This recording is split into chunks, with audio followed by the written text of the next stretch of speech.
Wow. So, hi everybody. I'm so happy to be here. I'm originally from Ottawa. Anybody else? Want to kill themselves? Hi. Oh, nice to meet you. Now I'm living in Toronto, and I'm living in a basement with my boyfriend because dreams can come true, and things aren't going well. He's also not from Toronto. He's actually Irish, I think. We say I think because I can't understand a single fucking word that he says. He's like, potatoes! I'm like, Irish, sure, that's fine. I'll never forget my first date with my little potato. We met in the gay village in Toronto, and we started the date off with 6 or 7 pints each because he's Irish, I'm a stand-up comedian. If I don't like you, at least I'm gonna get drunk. That's how you do a first date, bitch. And we were gonna be cut off because the server came over and just gave us one bill that we didn't ask for, and I was like, got it. Settled up, and then we were just gonna go to another bar across the street to keep it going. But on our way, we got stopped by a news reporter from CP24 News that was asking people about the upcoming Pride Parade. And she's like, you look gayish. I'm like, okay. And she put a microphone in my face, and suddenly I was just on live TV. And like most of the white girls in this room, when I'm drunk, I love attention. And if you put a microphone and a camera and lights in my face when I'm in a time-traveling blackout, my inner Jessica's like, showtime. I will bring the thunder in that moment. And she had no idea that we were completely wasted. And in her defense, this was Monday at 7:30.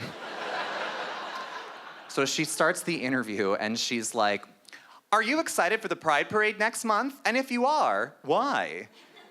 And I was like, oh my God, Carol, I am super excited for the Pride Parade next month because I am super gay. Immediately, she was like, oh no.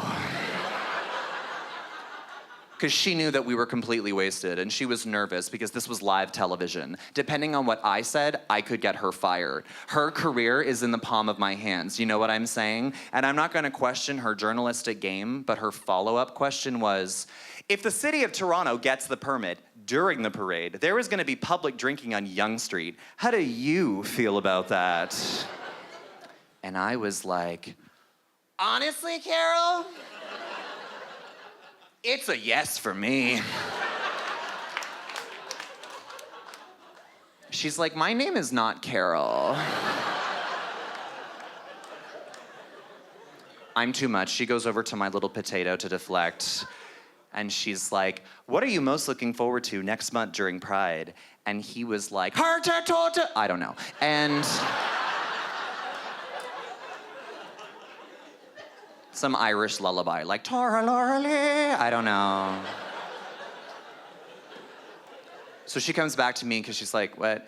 And she asks one final question, and I could tell that she's trying to get rid of me, and I'm that person, bitch, when you're trying to get rid of me, I will double down. Do you know what I'm saying? So she's like, do you feel that the Pride Parade is brought together in a positive way because of the community and everybody coming together in such a beautiful, harmonious way? And I needed to make a lasting impression. So I was like, I do, Carol, I really do. Because last year, I saw Justin Trudeau, and he was waving at me, or not like at me, like not like, I can't like confirm that he was like specifically waving at me, but what I can confirm is that memory has delightfully been inducted into my personal spank bank. And then that was the end of the interview. And I'm thinking, who gives a shit? It's CP24 News. Like, uh-oh, I'm coming in live to the nail salons of the Greater Toronto Area. Because who watches CP24 News? The answer, everybody.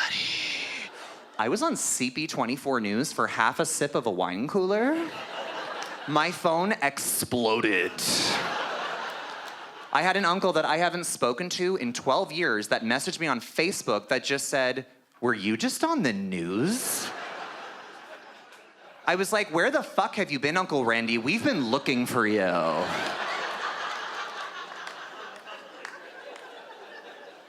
I travel a lot for work, and I'm very proud to say that stand-up has afforded me the opportunity to perform in places like London and Paris, Ontario. And I was telling that story on the road. I was in St. Catharines, and by some coincidence, bitch, the vice president of CP24 was in the audience. And I finished my set. I was selling merch after the show, and she came up to me with zero context and just said, "I know you." And I was like, "Escucha me?" And she was like, "I'm the VP of CP24, and when you did your thing on the news, you were a thing in my office that I was trying to make go away for like a month."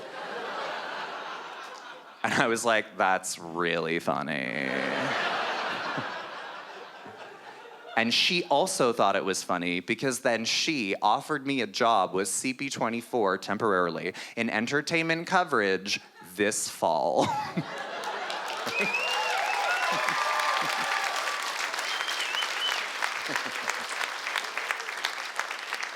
I'm just kidding. Carol was fired. Thank you so much. Thank you.